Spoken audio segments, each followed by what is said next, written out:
అంటే మొన్న కూడా ఈశ్వరమ్మ ఘటనే కావచ్చు, ముందే చెప్పిపోయి అక్కడ అంటే ఇక్కడ ఈ సమాజంలో ఎవరికి లేని అత్యధిక సమాజ వ్యక్తులకు కానీ సమాజానికి కానీ సంబంధం లేని విషయాల వైపే ఎందుకు పోయి మాట్లాడాల్సి వస్తుంది నువ్వు?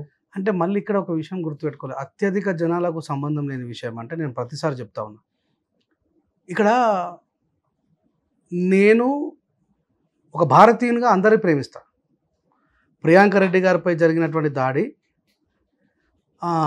రాత్రి జరిగిన తర్వాత మనకు మార్నింగ్ నుంచి వెలుగులోకి వచ్చింది. నేను మధ్యాహ్నం వరకే పాట రాసి పాడిన. అవును, ఆమె పైన నేను ఆమె ప్రియాంక రెడ్డియా టేకు లక్ష్మియా ఇది చూడలేదు.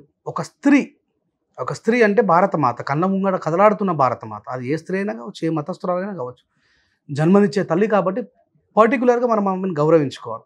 అట్లాంటి ఆమె పైన పశువులాగా ప్రవర్తించే ప్రవర్తన నచ్చినప్పుడు నేను రాసిన పాట. అప్పుడు నేను కులం కోణంలో చూడలేదు కాబట్టి ప్రియాంక రెడ్డి గారిని ఒక స్త్రీగా గౌరవించిన. కానీ ఈరోజు అలాంటి పాట రాసినావా? ఏందా పాట? ఎక్కడ వచ్చింది స్త్రీ జాతికి స్వాతంత్రం, ఏ స్త్రీకిచ్చింది స్వేచ్ఛ ఈ భారతదేశం, అడుగడుగున మంటలు పెడుతున్న చరితము, అత్యాచారాలకు అవుతుంది నిలయము, నడి రోడ్డున చంపుతున్న స్పందించని సమాజం, దినదినమున దిగజారుతూ బతుకుతుంది ఈ జగం.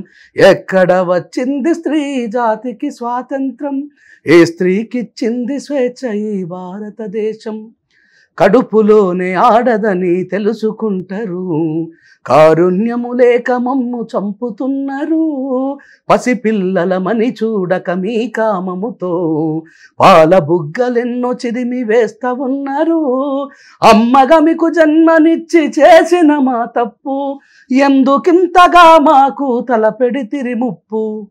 అట్లాగే నార్యంతే పూజ్యంతని పలుకుతుంటారు, ధర్మ గ్రంథాల్లో ఆడవాళ్ళ వంచిస్తారు, భారత మాతకు జయ్యని గర్జిస్తారు, భారత మాత బొమ్మకిచ్చే విలువ మాకు ఇవ్వరు, ఈ చంపబడే మాతలంతా ఎవరు మీకు తెలుసా, ఈ చంపబడే మాతలంతా ఎవరు మీకు తెలుసా, ఈ ఆధునికపు భరత మాత అంటే మీకు అలుసా, ఎక్కడ వచ్చింది స్త్రీ జాతికి స్వాతంత్రం, ఏ స్త్రీకిచ్చింది స్వేచ్ఛ ఈ భారతదేశం.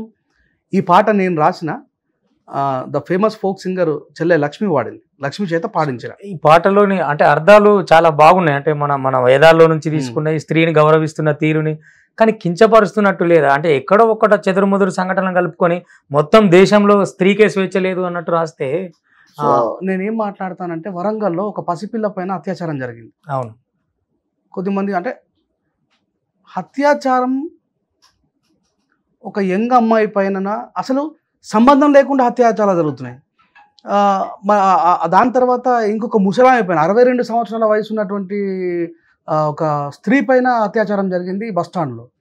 నేను ఇక్కడ క్లియర్గా మెన్షన్ చేస్తూ రాసిన, కడుపులోనే భ్రూణ హత్యలు, కడుపులోనే ఆడదని తెలుసుకుంటారు, కారుణ్యము లేక మమ్ము చంపుతున్నారు, పసిపిల్లలమని చూడక మీ కామముతో పాల బుగ్గలెన్నో చిదిమి వేస్తా ఉన్నారు, అమ్మగా మీకు జన్మనిచ్చి చేసిన మా తప్పు, ఎందుకింతగా మాకు తలపెడితిరి ముప్పు.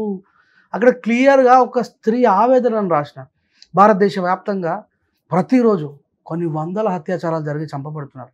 నేను ఏమన్నా, మగవాళ్ళకు జన్మనిచ్చేది స్త్రీ బిడ్డ, నేను మీకు జన్మనిచ్చి కనుక తప్పు చేసినారా, ఎందుకు నా మీద పగబట్టి, అంటే నీకు నవమాసాలు మోసి కానీ మిమ్మల్ని పెంచి పెద్ద చేసిన తర్వాత పగబట్టి ప్రతీకారం తీర్చుకున్నట్టుగా పసిపిల్లలను చూడకుండా వృద్ధురాలను చూడకుండా ఇంత ఘోరగా చంపేసేటటువంటి వ్యవహారం ఎందుకు వచ్చింది అని చెప్పి మాట్లాడాను.